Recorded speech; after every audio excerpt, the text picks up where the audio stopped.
মা দিবসে পৃথিবীর সব গর্ভধারিণীর প্রতি ভালোবাসা, সন্তান জন্ম থেকে শুরু করে পরিবারের গুরু দায়িত্বে অবিচল সর্বদা। আমার মেয়েও পেলেন দেখে বলতো আমার মা এই যে নামবো। আমি মনে করি না যে এটা খারাপ মা ভালো মা, মা সব মা। বন্ধ দান টুহাইয়া দোকানদারি করিয়া কত কিছু করিয়া মানুষ করছে জীবতান্ডে।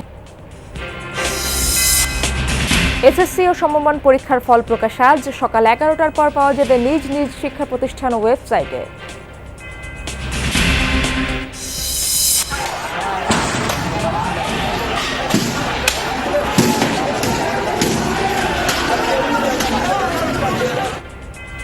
আধিপত্য বিস্তার নিয়ে রাজশাহী বিশ্ববিদ্যালয়ের ছাত্রলীগের দুই গ্রুপের সংঘর্ষ, মধ্যরাতে ধাওয়া পাল্টা ধাওয়া, দেশীয় অস্ত্রের মহড়া।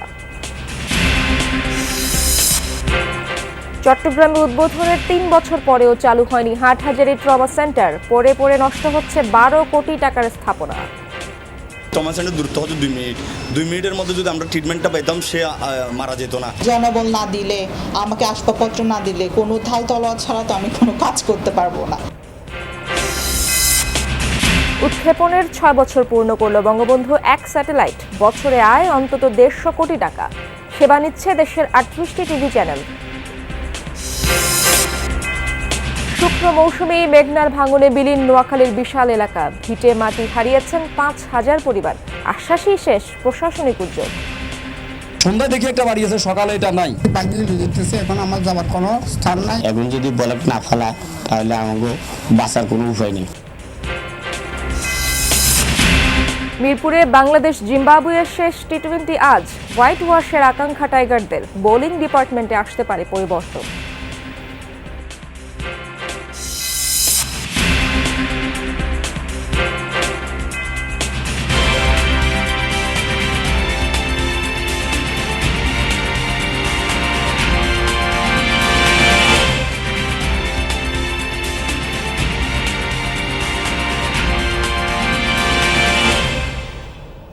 আমন্ত্রণ যমুনা নিউজে, আপনাদের সঙ্গে আছি আমি ইশরাত জাহান। এতক্ষণ শিরোনাম দেখছিলেন, এবার বিস্তারিত।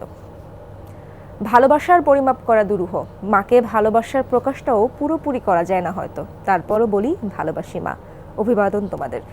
মাকে ভীষণ ভালোবাসি, তবু কেন মায়ের ভালোবাসার মাপকাঠি করতে চায় এই সমাজ বাস্তবতা? বাকিটা জানাবেন ফারহানা ন্যান্সি।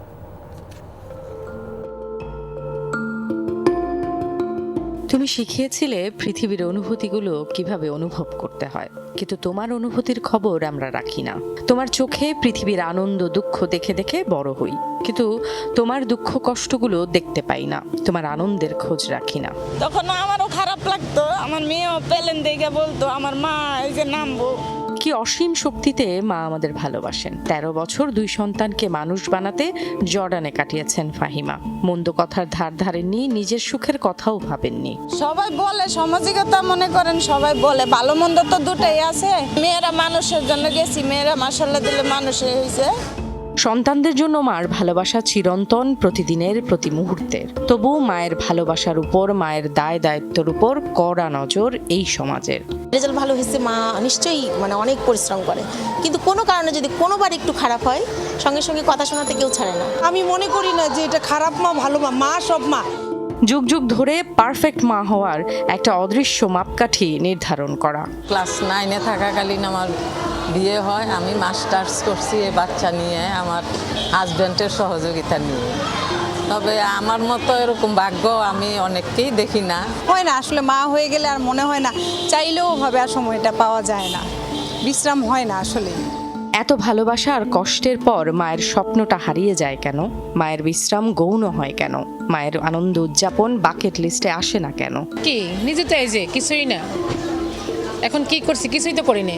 মা তো অনেক কিছুই করে, পরে কি হয় মা জিরো, ছেলে চেনে না মায়েরে। সব মাই ভালো, যারা জব করছে তারা যে বাচ্চাকে দেখছে না তা না, মা মানি স্যাক্রিফাইস, সবাই চেষ্টা করছে। বাসা বাড়ি কাম করিয়া বন্ধ দান টুহাইয়া দোকানদারি করিয়া কত কিছু করিয়া মানুষ করছে জীবতান্ডে। ওহানার যাই না যেরম পারতাছে এরম মার বিনিময় দিতাছে। আসলে আমরা যতটুকু পরিশ্রম করি এতটুকু প্রতিদান আসলে আমরা পাই না। সময়ের গতিতে ভাবনায় কিছুটা পরিবর্তন এসেছে, আর এই ভাবনার জগৎটা নাড়া দিতে হবে গোড়া থেকে, পরিবার থেকে, অর্থাৎ এই প্রজন্মের মায়েদের নিজেদেরকেই। আমাদের সামাজিক অবস্থায় এরকম যে আমরা মেয়েরাও এখন এটাই ভাবি যে না, এটাই আমাদের ডিউটি, এটা আমার মা করে আসছে, আমি করছি, ভবিষ্যতে আমার মেয়েও করবে, ঠিক আছে, এটা প্রথায় পরিণত হয়ে গেছে। কিন্তু এটার থেকে বেরোনোর একটাই প্রধান উপায়, সেটা হচ্ছে মেয়েদের কিছু করা। মেয়েদেরই সোচ্চার হতে হবে। আমার ছেলেরা তো এমনি এমনি শিখে নাই, ওটা আমি শিখাইছি, এখন তারাও আমার পরিবারে ওভাবেই চলছে। মাকে অসম্ভব শক্তিতে পরিপূর্ণ করে পাঠান সৃষ্টিকর্তা নিজেই, তবু সেই শক্তির পরীক্ষা দিয়ে চলতে হয় সমাজ বাস্তবতায়। মাও যে আলাদা মানুষ, তারও যে ভালোবাসার আর নিজের মতো করে বেঁচে থাকার অধিকার আছে, সেই শুভবোধ আসবে সবার মাঝে একদিন, প্রত্যাশার প্রদীপটা জ্বলে থাকে। ফারহানা ন্যান্সি, যমুনা নিউজ, ঢাকা। এসএসসি ও সমমানের পরীক্ষার ফল প্রকাশ হবে আজ সকাল 10টায় গণভবনে ফলাফলের সারসংক্ষেপ এবং পরিসংখ্যান প্রধানমন্ত্রী শেখ হাসিনার কাছে হস্তান্তর করবেন শিক্ষামন্ত্রী মহিবুল হাসান চৌধুরী। পরে আনুষ্ঠানিক সংবাদ সম্মেলনের মাধ্যমে ফলাফলের বিস্তারিত তথ্য তুলে ধরবেন শিক্ষামন্ত্রী। সকাল 11টায় নিজ নিজ প্রতিষ্ঠান এবং অনলাইনে একযোগে ফলাফল প্রকাশ করা হবে। এছাড়া শিক্ষা বোর্ডের নির্দিষ্ট ওয়েবসাইটে ক্লিক করে রোল ও রেজিস্ট্রেশন নম্বরের মাধ্যমে রেজাল্ট শিট ডাউনলোড করা যাবে। SMS এর মাধ্যমেও জানা যাবে পরীক্ষার ফল। চলতি বছরের 15 ফেব্রুয়ারি এসএসসি ও সমমানের পরীক্ষা শুরু হয়, যা শেষ হয় 12 মার্চ। পরীক্ষায় মোট 20,24,192 জন পরীক্ষার্থী অংশ নিয়েছেন।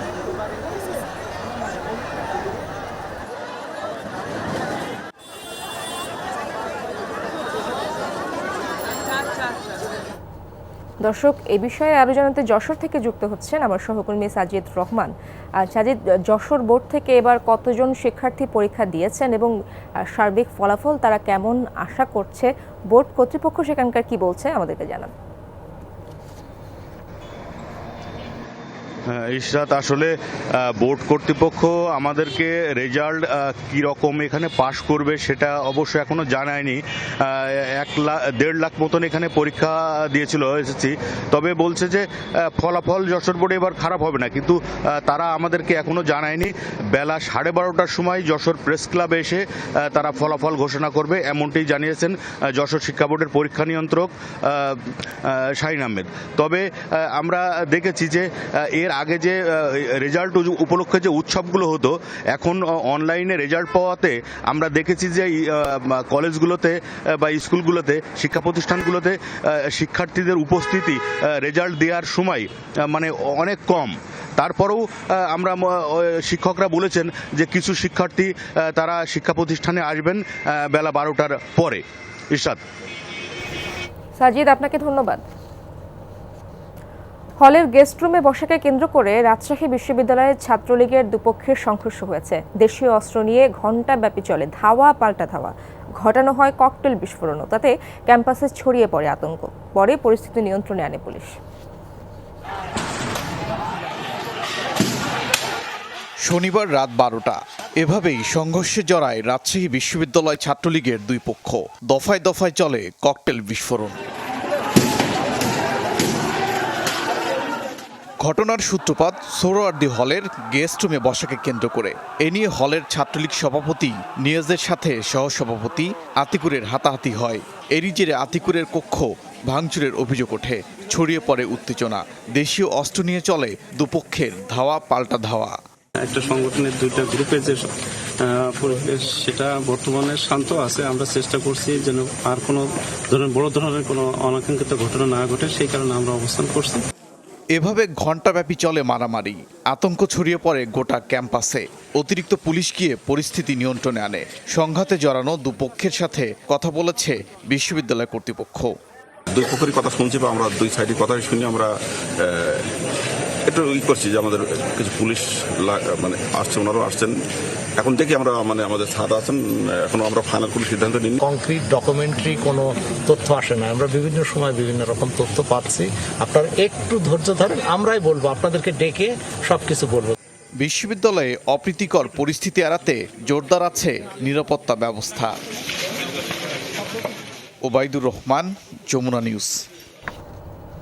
সরকারি চাকরিতে আবেদনের বয়সসীমা ৩৫ বছর করার দাবিতে রাজু ভাস্কর্যের সামনে বিক্ষোভ করেছেন শিক্ষার্থী ও চাকরি প্রার্থীরা। শনিবার সকাল থেকে রাতভর এই কর্মসূচি পালন করেন শতাধিক শিক্ষার্থী। তাদের অভিযোগ, বিকেলে মিছিল নিয়ে গণভবন যেতে চাইলে শাহবাগ মোড়েই আটকে দেয় পুলিশ। এ সময় পুলিশ তাদের উপর হামলা চালায়, বেশ কয়েকজনকে আটকও করে, এমন অভিযোগ শিক্ষার্থীদের। বিকেলে মিছিল নিয়ে গণভবন যেতে চাইলে শাহবাগ মোড়েই আটকে দেয় পুলিশ। এ সময় পুলিশ তাদের উপর হামলা চালায়, বেশ কয়েকজনকে আটকও করে, এমন অভিযোগ শিক্ষার্থীদের। দাবি, অবিলম্বে আটককৃতদের ছেড়ে দেওয়া হোক। তাছাড়া যারা আহত তাদের সুচিকিৎসার দাবিও তোলেন তারা। একই সাথে চাকরিতে আবেদনের বয়সসীমা ৩৫ করতে হবে বলেও জানান তারা। নতুবা দেশ জুড়ে বৃহত্তর ছাত্র আন্দোলনের হুঁশিয়ারি দেন বিক্ষোভকারীরা।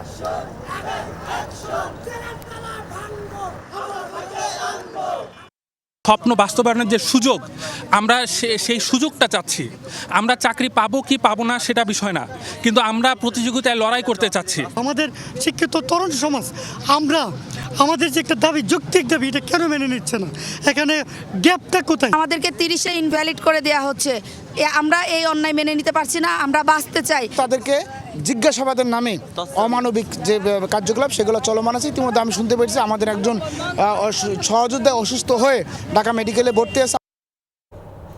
৩ বছরেও চালু হয়নি চট্টগ্রামের হাটহাজারীতে নির্মিত 10 শয্যার ট্রমা সেন্টার, অথচ খরচ হয়েছিল 12 কোটি টাকা। পড়ে আছে অকেজো অবস্থায়।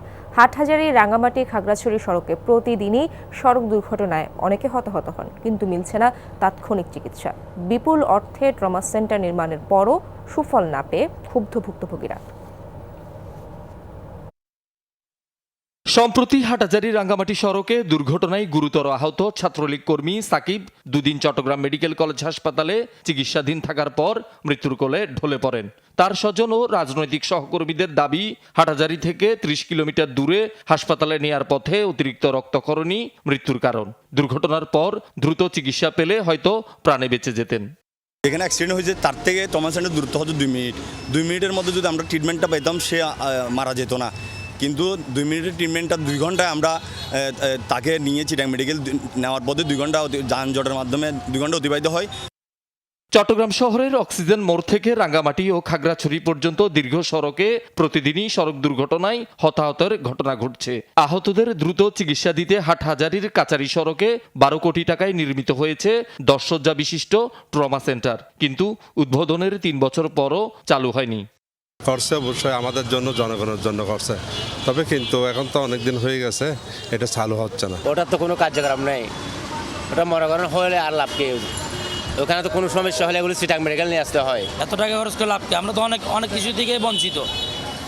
যেরকম আজকে প্রথম শুনলাম, অনেক অ্যাক্সিডেন্ট আমার চোখের সামনে হয়। আমি চিটাং মেডিকেল অনেকবার পাঠাইছি, এরকম সেবাই পাচ্ছি না আমরা, এটা কোনো লাভ নাই। এটা আমরা অ্যাক্সিডেন্ট হলে সেখানে কোনো ট্রিটমেন্ট নাই, নিয়ে আসতে হয় চিটাং মেডিকেল, আনতে আনতে লাস্টটা মরে যায়। এজন্য জনবল সংকটকে দুষছে কর্তৃপক্ষ। আমার হয়তো বা বিল্ডিংটা ইনফ্রাস্ট্রাকচারটা আছে, বাট আমার কোনো জনবল নাই, আমার কোনো আসবাবপত্র নাই। জনবল না দিলে, আমাকে আসবাবপত্র না দিলে, কোনো ঢাল তলোয়ার ছাড়া তো আমি কোনো কাজ করতে পারবো না। যখন আমাকে এগুলো দেওয়া হবে, ইনশাল্লাহ আমরা আমাদের স্টার্ট করে দিতে পারবো। শুধুমাত্র গত 1 বছরেই হাটহাজারীতে প্রায় 1.5 শতাধিক সড়ক দুর্ঘটনায় নিহতের সংখ্যা অন্তত 1.5 শতাধিক, আহত তারও বেশি। তারপরও ট্রমা সেন্টার চালু না করায় ক্ষুব্ধ সবাই। ট্রমা সেন্টারের সমস্ত কাঠামোগত সব কিছু ঠিক থাকলেও কিন্তু প্রয়োজনীয় যে জনবল সেটার অভাব থাকার কারণে সেটা আজকে মুক্তব্রে পড়েছে। ট্রমা সেন্টার ট্রিটমেন্ট আর চিটাং মেডিকেল ট্রিটমেন্টের মধ্যে অনেক তফাৎ রয়েছে, কেননা চিটাং মেডিকেল হচ্ছে সারা চিটাঙ্গের বিভাগের রোগীর এখানে কি হয়, অ্যাডমিট হয় যায়, সেই কারণে আমরা যতটা সুবিধাটা পাই না। ট্রমা সেন্টারের পাশে ডাক্তার ও নার্সদের জন্য নির্মিত বহুতল 2টি ভবনও 3 বছর ধরে তালাবদ্ধ। মূল ফটক এখন হকারদের দখলে। শহীদুল সুমন, যমুনা নিউজ, চট্টগ্রাম। উৎক্ষেপণের 6 বছর পূর্ণ করল বঙ্গবন্ধু 1 স্যাটেলাইট। তবে 5 বছর ধরে বাণিজ্যিক কার্যক্রম চালাচ্ছে বাংলাদেশ স্যাটেলাইট কোম্পানি। বৈশ্বিক প্রেক্ষাপটে শুরুর বাণিজ্য পরিকল্পনা মাফিক হয়নি। তবে বর্তমানে নানামুখী সেবা উন্মুক্ত হওয়ায় বঙ্গবন্ধু 1 স্যাটেলাইট থেকে আয় বৃদ্ধির কথা জানিয়েছে প্রতিষ্ঠানটি। বঙ্গবন্ধু স্যাটেলাইট 1 বাংলাদেশের প্রথম যোগাযোগ ও সম্প্রচার উপগ্রহ 2018 সালের 12 মে যুক্তরাষ্ট্রের কেনেডি স্পেস সেন্টার থেকে উৎক্ষেপণ করা হয়। এরই মধ্যে বাণিজ্যিক কার্যক্রমের 5 বছর শেষ করেছে এর মালিকানা প্রতিষ্ঠান বাংলাদেশ স্যাটেলাইট কোম্পানি। শুরুর দিকে বাণিজ্যিকভাবে সফলতা না এলেও বর্তমানে বহুমুখী সেবার দুয়ার উন্মুক্ত হওয়ায় বেড়েছে কোম্পানির আয়। বর্তমানে বঙ্গবন্ধু স্যাটেলাইট থেকে বছরে আয় হচ্ছে 150 কোটি টাকার বেশি। স্যাটেলাইটের 15 বছরের জীবনে আমাদের 7-8 বছরে কিংবা 8-9 বছরে আমাদের টাকাটা উঠে আসবে, কিন্তু এটা হলো না। ওই যে সাপ্লাই বেড়ে গেল, দাম কমে গেল, যার জন্য আমরা বিদেশি বিক্রি করতে পারছিলাম না, আদৌ পাচ্ছিলাম না। তো এইটা তবে অতি সুখের বিষয় যে অতি সম্প্রতি আমরা আমাদের সি ব্যান্ড বাইরে বিভিন্ন টেলিভিশন চ্যানেলগুলোকে দেওয়া শুরু করতে পেরেছি এবং তারা এখন আসতেছে। বাংলাদেশ টেলিভিশন সহ 38টি টিভি চ্যানেল এই স্যাটেলাইটের সেবা নিচ্ছে। বাংলাদেশ বেতার ও ডিটিএইচ অপারেটরও এই স্যাটেলাইট ব্যবহার করছে। সেবা নিচ্ছে ভারতীয় চ্যানেল সনি ও জিটিভিও। বাংলাদেশে সম্প্রচারিত হয় এমন বিদেশি চ্যানেলগুলোকে বাংলাদেশের স্যাটেলাইট ব্যবহার বাধ্যতামূলক করার কথা জানান বিএসসিএল এর চেয়ারম্যান। বিদেশি চ্যানেলগুলো একটা কারণে আসতে ভয় পায়, এই যে এখানে অনেক বিদেশি চ্যানেল পাইরেসি করে অনেকে নামায়, ওরাকে ইলিগালভাবে বিদেশি স্যাটেলাইট থেকে নামায়, দাম কম করে বিক্রি করে। তো এইটা নিয়ে অতি সম্প্রতি মিনিস্ট্রি অফ ইনফরমেশন এবং বিটিআরসি নির্দেশনা জারি করেছে যে এরকম যদি ধরা পড়ে হেভি শাস্তি দেবে, ফাইন করবে। ফাইন করেছে কয়েকজনকে। বঙ্গবন্ধু 1 স্যাটেলাইটটির জীবনকাল আছে আর 9 বছর। তবে এরই মধ্যে বঙ্গবন্ধু 2 জিও স্টেশনারি স্যাটেলাইট উৎক্ষেপণের জন্য প্রস্তুত হচ্ছে বাংলাদেশ। মাসুদুজ্জামান রবিন, যমুনা নিউজ, ঢাকা। আন্দোলনের নামে বিএনপি এবার ভণ্ডামি শুরু করেছে বলে অভিযোগ করেছেন আওয়ামী লীগের সাধারণ সম্পাদক ওবায়দুল কাদের। ঢাকা মহানগর উত্তর আওয়ামী লীগের শান্তি ও উন্নয়ন সমাবেশে তিনি বলেন, ভারত আর ভারতীয় পণ্য নিয়ে নতুন নাটক শুরু করেছে বিএনপি। দলটির বিরুদ্ধে আবারও তাই রাজনৈতিক খেলার ঘোষণা দিয়েছেন আওয়ামী লীগ সাধারণ সম্পাদক। রাজধানীর মোহাম্মদপুরে ঢাকা মহানগর উত্তর আওয়ামী লীগ আয়োজিত শান্তি ও উন্নয়ন সমাবেশ। বক্তব্য রাখেন দলের কেন্দ্রীয় নেতারা। বলেন, দেশে যখন সব সেক্টরে অভাবনীয় উন্নয়ন হচ্ছে, তখন রাজনৈতিক কর্মসূচির নামে আবারও অরাজক অবস্থা তৈরি করতে চায় বিএনপি জামাত চক্র। বিএনপি জামাতকে বলতে চাই, এই দেশ জয় বাংলার দেশ। আমরা প্রস্তুত রয়েছি যে কোনো পরিস্থিতি মোকাবেলা করার জন্য। কি প্রস্তুত না? প্রস্তুত? হাত তুলে দেখিয়ে দেন। আওয়ামী লীগের বিরুদ্ধে, শেখ হাসিনার বিরুদ্ধে যারা ষড়যন্ত্র করে, চক্রান্ত করে, তাই সেই চক্রান্ত প্রতিহত করার জন্য আমাদের এই সংগঠনকে শক্তিশালী করতে হবে। আওয়ামী লীগ নেতারা বলেন, দেশের মানুষ আর হরতাল অবরোধ পছন্দ করে না। তারা শুধু উন্নয়নের সাথে থাকতে চায়। অবৈধভাবে ক্ষমতা দখল করে দেশকে আবারও জঙ্গি রাষ্ট্রে পরিণত করাই বিএনপির মূল উদ্দেশ্য। আবারও নাটক শুরু করেছে, শুরু করে খেলা কিন্তু আবারও হবে। সমাবেশে ওবায়দুল কাদের বলেন, আবারও নাটক শুরু করেছে বিএনপি। দলটির আন্দোলন কর্মসূচি সবই ভুয়া বলে মন্তব্য তার। ভুয়া, ভুয়া আন্দোলন, ভুয়া সব নাটক, ভুয়া কর্মসূচি, ভুয়া কর্মসূচি, ভুয়া। বিএনপি হলো একটা ভুয়া। এ ভুয়া দলের ভুয়া আন্দোলন জনগণ বিশ্বাস করে না। ওবায়দুল কাদের বলেন, আওয়ামী লীগ কারো দাসত্ব করে না, ভারত বাংলাদেশের বন্ধু। বলেন, বিএনপির স্বপ্ন পূরণে এখন আর আমেরিকাও এগিয়ে আসবে না। আমেরিকাও আর আসবে না, কেউই আসবে না। লন্ডন থেকে ডাক দিয়ে কোনো লাভ হবে না। সমাবেশে আওয়ামী লীগ নেতারা যে কোনো পরিস্থিতি মোকাবেলায় কর্মী সমর্থকদের প্রস্তুত থাকার আহ্বান জানান। শেখ হাসিনার উপর আপনাদের আখলাকুস সাফা, যমুনা নিউজ, ঢাকা। আওয়ামী লীগ নয়, অদৃশ্য শক্তি দেশ চালাচ্ছে বলে অভিযোগ করেছেন বিএনপি মহাসচিব মির্জা ফখরুল ইসলাম আলমগীর। যুবদলের বিক্ষোভ সমাবেশে তিনি বলেন, সন্ত্রাসের মাধ্যমে ভাসানীকে তাড়িয়ে আওয়ামী লীগের সৃষ্টি হয়েছে। এখন ভিন্ন মোড়কে একদলীয় বাকশাল গঠনের পায়তারা করছে বলে অভিযোগ করেন মির্জা ফখরুল ইসলাম। যুবদলের বিক্ষোভ সমাবেশ শুরু হয় বিকেল ৩টার পর। তবে বেলা ১২টার পর থেকেই মিছিল নিয়ে পল্টনে হাজির হতে থাকেন নেতাকর্মীরা। স্লোগানে স্লোগানে রাজবন্দীদের মুক্তির দাবি জানান তারা। বিএনপি চেয়ারপারসন খালেদা জিয়ার চিকিৎসার দাবি জানান নেতাকর্মীরা। বলেন, এই সরকারের পতন নিশ্চিত করতে পারলেই সকলের মুক্তি মিলবে। আর একবার সবাইকে মাথা তুলে দাঁড়ানোর আহ্বান জানান নেতারা। সরকার একটি আপদ, এই দেশের উপর একটি আপদ নাজিল হয়েছে। আসুন সবাই মিলে ঐক্যবদ্ধভাবে এই আপদ আমরা বিদায় করি, নইলেই এই দেশের মানুষ মুক্তি পেতে পারে, নইলে এদেশের মানুষের মুক্তি আসবে না। বিএনপি মহাসচিব বলেন, ভিন্ন মোড়কে একদলীয় বাকশাল কায়েম করতে চায় সরকার। বলেন, বিএনপি সন্ত্রাস করে না, বরং আওয়ামী লীগের সৃষ্টি সন্ত্রাসের মাধ্যমে। সন্ত্রাসের মধ্যে দিয়ে আপনাদের জন্ম। আপনারা যখন আওয়ামী লীগের মৌলানা ভাসানী সভাপতি ছিলেন, সেই মৌলানা ভাসানীকে আপনারা বিতাড়িত করে মেরে তাড়িয়ে দিয়ে তাকে রূপবল সিনেমা হল থেকে বের করে দিয়েছিলেন। তারপরেই মৌলানা ভাসানী বাইরে বেরিয়ে গিয়ে বাউবাল ইনস্টিটিউটে সেদিন ন্যাপ তৈরি করেছিলেন। মির্জা ফখরুল অভিযোগ করেন, উন্নয়নের কথা বলে সরকার, অথচ মানুষ আজ অর্থনৈতিক অধিকার থেকে বঞ্চিত। আওয়ামী লীগ দাবি করে যে তারা দেশ চালাচ্ছে, আসলে কি তারা দেশ চালাচ্ছে? তারা দেশ চালায় না, এক অদৃশ্য শক্তি দেশ চালাচ্ছে বন্ধুগণ। এবং যাদের নির্দেশে তারা আজকে বাংলাদেশে মানুষের অধিকারগুলোকে কেড়ে নিয়েছে। আমাদের রাষ্ট্রযন্ত্র, তার মধ্যে আমাদের পুলিশ ভাইরা আছেন, আইন শৃঙ্খলা রক্ষাকারী বাহিনী আছে, আমাদের প্রশাসন আছে, বিচার ব্যবস্থা আছে, প্রত্যেকটি প্রতিষ্ঠানকে তারা আজকে কক্ষিগত করেছে, দুর্নীতিকরণ করছে। তাদের লোক ছাড়া কেউ কোথাও যেতে পারে না। আন্দোলন ভিন্ন খাতে প্রবাহিত করতে শনিবার সমাবেশে পটকা ফোটানোর অভিযোগ করেন মির্জা ফখরুল ইসলাম আলমগীর। এই যদি গণতন্ত্রের চেহারা হয়, তাহলে এরশাদ সাহেবরা যাবেন কোথায়? রাসেল আহমেদ, যমুনা নিউজ, ঢাকা। বজ্রাঘাতে মৃত্যুর শীর্ষে হাওর বেষ্টিত জেলা সুনামগঞ্জ। এছাড়া হাওর বাওর অধ্যুষিত জেলাগুলোই আশঙ্কাজনক হারে বাড়ছে মৃত্যু। এই অবস্থার জন্য বেশ কিছু কারণকে দায়ী করছেন স্থানীয়রা। প্রশাসন কিছু প্রকল্প নিলেও তা কাজে আসছে না। পরিবেশবিদরা বলছেন, এজন্য কাগজে প্রকল্পের বদলে দরকার স্থানীয় জ্ঞান আমলে নেওয়া। সাধারণত এপ্রিল থেকে মে জুন পর্যন্ত বজ্রপাতের মৌসুম। এবছর 1 এপ্রিল থেকে 8 মে পর্যন্ত 38 দিনে বজ্রপাতে সারা দেশে 74 জনের মৃত্যু হয়েছে, যার মধ্যে 35 জনই কৃষক। মৃত্যুর এই সংখ্যা সবচেয়ে বেশি হাওড়াঞ্চলে। তালিকার শীর্ষ জেলা সুনামগঞ্জ।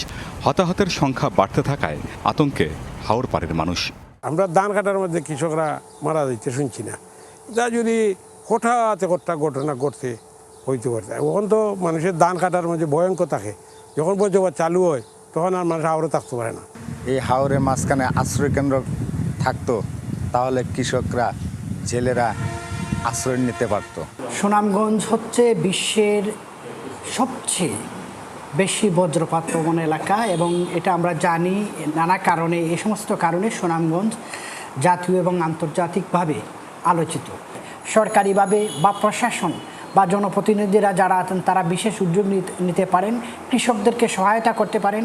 এই অবস্থার জন্য খোলা জায়গায় বড় গাছ কমে যাওয়া সহ সার্বিক পরিবেশ বিপর্যয়কে দায়ী করছেন স্থানীয়রা। প্রতি মৌজার মাধ্যমে সরকারি একটা পাথর ছিল, ব্রিটিশ পিরিয়ডের যে পাথর, মৌজার যে পাথর, এই পাথরগুলি থাকাতে আমাদের বজ্রপাতের সংখ্যা খুব কম ছিল। চতুর্দিকে গাছপালা লাগাইবে, তাই আমরা জীবনটা বাঁচাই, তার মুখ একটু শান্তি পেলাম। এই যে গাছপালা লাগায় না, এই যে গাছপালা লাগাইছিল, এন একটা চারো আসিল, সব একটা পরিষ্কার। সামগ্রিক পরিবেশ বিপর্যয়ের কারণেই এই বজ্রপাতটা ঘটে বলে আমি মনে করি।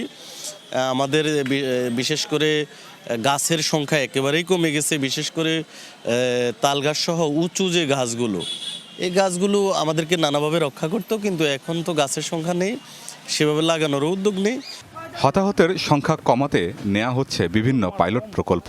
স্থানীয় প্রশাসনের তরফে কৃষকদের দেয়া হচ্ছে গুরুত্বপূর্ণ 3 পরামর্শ। আগাম সতর্ক বার্তা পাঠাতে 8টি বজ্রপ্রবণ জেলায় শনাক্তকরণ সেন্সর স্থাপন করেছে আবহাওয়া অধিদপ্তর।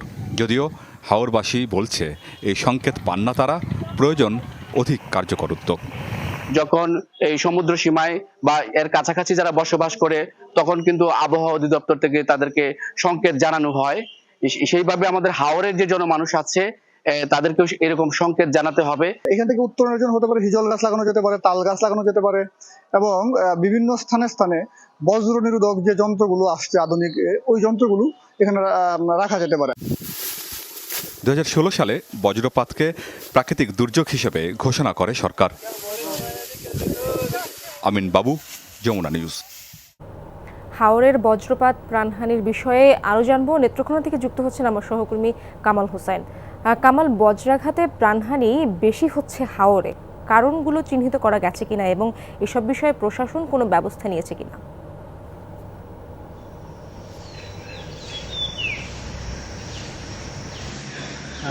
ইসরাত, নেত্রকোনার হাওর অঞ্চলগুলোতে বেশিরভাগ বজ্রপাত হয়। এই বছরও আমরা এই পর্যন্ত কালবৈশাখী শুরু হওয়ার পর থেকে দুজনকে মারা যাওয়ার সংবাদ আমরা পেয়েছি। জেলা ত্রাণ ও দুর্যোগ শাখা থেকে যে বিষয়টি জানানো হয়েছে, গত 1.5 বছরে অন্তত 13 জন বজ্রপাতে নিহত হয়েছে। জেলা প্রশাসন থেকে হাওর অঞ্চলের 2-1টি জায়গায় বজ্র নিরোধক যন্ত্র স্থাপনের দাবি করা হচ্ছে, কিন্তু কার্যত এগুলো এখন পর্যন্ত চালু আছে কিনা এটা সংশ্লিষ্ট কেউ বলতে পারেনি। হাওর অঞ্চলের হাওরগুলোতে একটা গ্রাম থেকে অন্য একটা গ্রামের দূরত্ব কিন্তু প্রায় 10 থেকে 12 কিলোমিটার, তারও বেশি। ফলে হাওরের জেলে যারা আছেন, যারা মাছ ধরতে যান বা কৃষি যারা কাজ করেন, কৃষিতে ধান কাটেন বা ধান রোপণ করেন, তারা কিন্তু হাওরে প্রবেশ করলে এখান থেকে হঠাৎ করে যখন আবহাওয়া খারাপ হয়ে যায়, তখন কিন্তু আসলে তারা গ্রাম অঞ্চলে বা বাড়িঘরের কাছে বা গাছপালার কাছে ফিরতে পারেন না।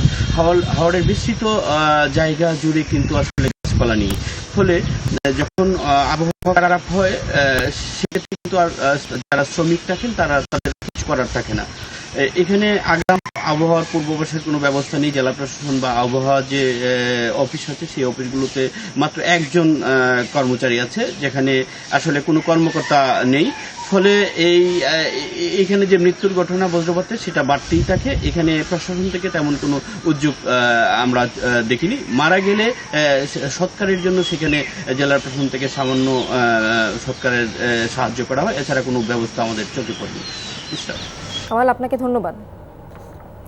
মেঘনার ভাঙনে দিশেহারা নোয়াখালীর সুবর্ণচরের কয়েকটি গ্রামের মানুষ। প্রতিদিনই বিলীন হচ্ছে বসতভিটা, ফসলি জমি, ঝুঁকিতে নানা স্থাপনা।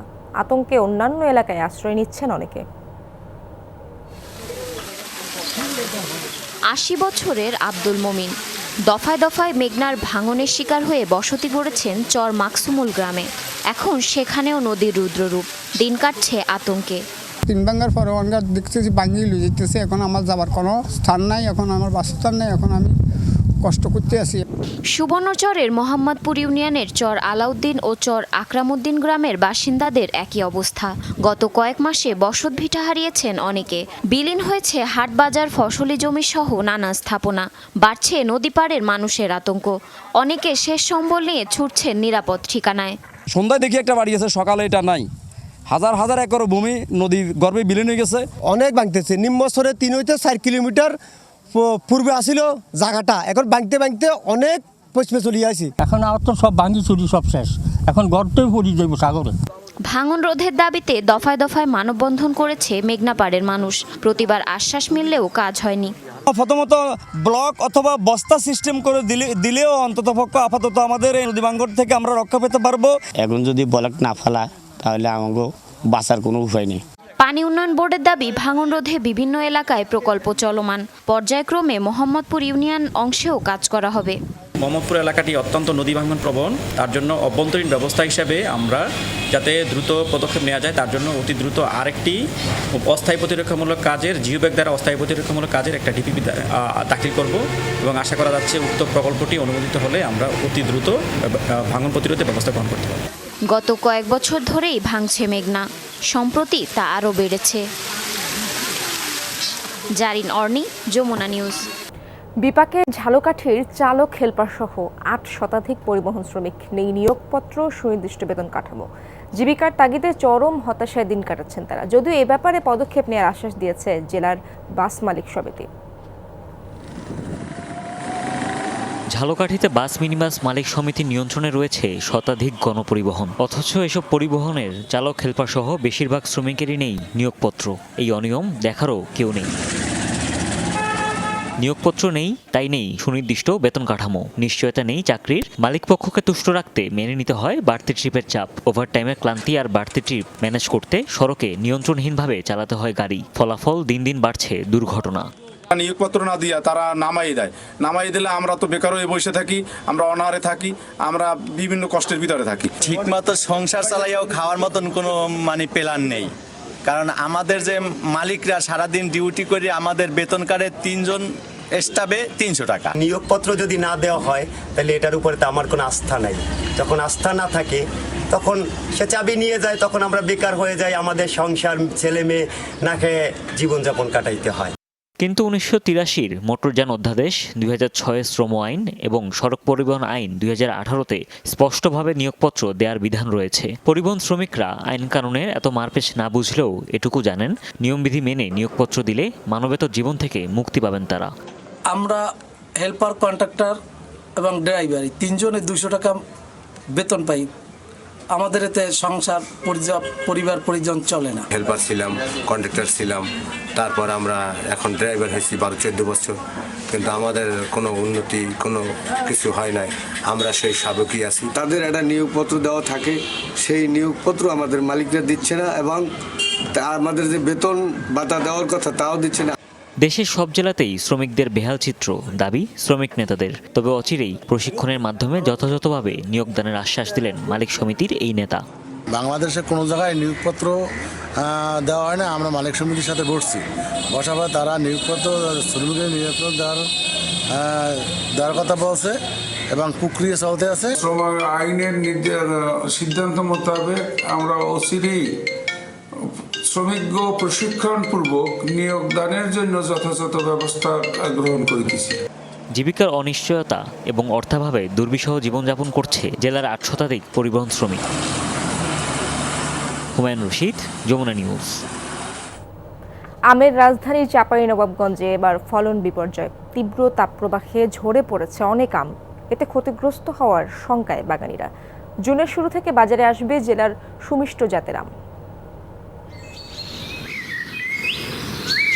জেলার বাগানগুলোর বড় গাছ প্রায় আম শূন্য, সবুজ পাতায় ভরে আছে গাছ, অথচ দেখা নেই কাঙ্ক্ষিত আমের। অল্প সংখ্যক গাছে ফল আসলেও পরিমাণে খুবই কম। তীব্র তাপ প্রবাহে ঝরে গেছে আম। তবে বয়স ও আকারে ছোট গাছে আম এসেছে প্রচুর। চাষিরা বলছেন শিলাবৃষ্টি অথবা কালবৈশাখীর তাণ্ডব শুরু হলে পথে বসবেন তারা। আমরা বাগানটা নিয়েছিলাম মুকুলের পরেই, তো সে সময় গুটি পর্যাপ্ত ছিল। এরপরে তীব্র খরা গেছে, আমরা সবাই জানি। এই খরায় আমের প্রচুর ক্ষয়ক্ষতি হয়েছে। যে কটা আম টিকে আছে পুরো পরিশ্রমের ফলে টিকে আছে। আমের মুকুল এসছে মার্চের প্রথম সপ্তাহ এবং ফেব্রুয়ারির লাস্ট সপ্তাহ পর্যন্ত, এবং দেখা গেছে যে চাঁপাইনবাবগঞ্জ জেলার মার্চের প্রথম সপ্তাহ পর্যন্ত শীত অনুভূত হয়েছে।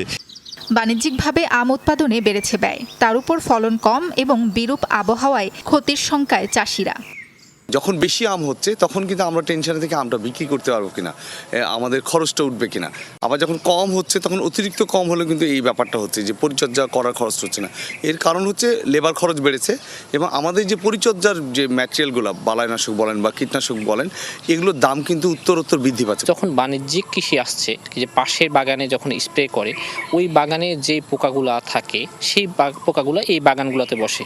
এই ক্ষেত্রে আমাদের স্প্রেগুলোও কিন্তু আরও 2-3টা বেড়ে যাচ্ছে। গেল দুদিন এই এলাকায় হয়েছে স্বস্তির বৃষ্টি, তবে পরিমাণে সামান্য। প্রকৃতি বিরূপ আচরণ না করলে জুনের শুরু থেকে বাজারে আসবে চাঁপাইনবাবগঞ্জের সুমিষ্ট জাতের আম। তাপপ্রবাহের কারণে অনেকটাই আম ছোট ছোট বা আঁশ এখনো হয়নি, তো আমাদের আশা করা যাচ্ছে যে আগামী জুন মাসের প্রথম দিকে হয়তোবা আবহাওয়া যদি ভালো থাকে তাহলে ইনশাল্লাহ পাকা আম আসা শুরু করবে। গোপালভোগ, তারপরে খিরসাপাত আছে। শীত দীর্ঘায়িত হওয়ায় গাছে মুকুলের পরিমাণ কম ছিল বলছেন উদ্যানতত্ত্ব গবেষক। তবে কৃষি বিভাগ বলছে বিপর্যয় নয়, প্রাকৃতিক বৈশিষ্ট্যের কারণে ফলন কম হয়েছে এবার। শীত অনেক দীর্ঘায়িত ছিল, যার কারণে মুকুলের পরিমাণ কম এসেছে এবং বিশেষ করে বড় বড় গাছ যেগুলি চাঁপাইনবাবগঞ্জে যেসব বড় গাছ আছে সেই বড় গাছে মুকুল আসেনি। মুকুল এসেছে ছোট গাছগুলিতে, তো 3-4 বছরের যে গাছ এগুলিতে মুকুল এসেছে। যে গাছগুলোতে গত বছর মুকুল আসছে এই বছর আপনার মুকুল কম আসবে। যে আমগুলো আছে এগুলো টিকে গেলে একটা ভালো পরিমাণে আম এটা প্রোডাকশন সম্ভব। চলতি মৌসুমে আম উৎপাদনের লক্ষ্যমাত্রা নির্ধারণ করা হয়েছে 4.5 lakh metric ton. Sabrina Liza, Jamuna news. দর্শক, এই ছিল যমুনা নিউজে। এতক্ষণ সাথে থাকার জন্য ধন্যবাদ সবাইকে।